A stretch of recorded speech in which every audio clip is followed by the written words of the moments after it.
So hello guys, I'm going to show you mechanical bull model which I created for 3D printing.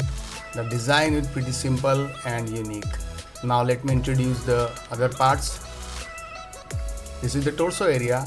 As you can see, both model designed in such a way so they connect easily after print. This hole would be placed for magnet that allow his legs to connect after print. And if you see, I leave two holes at the top of the bull. This hole would be sitting area for the pilots.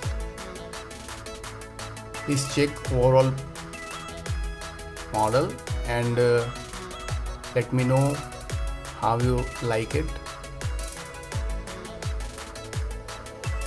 Please like, share and subscribe to my channel.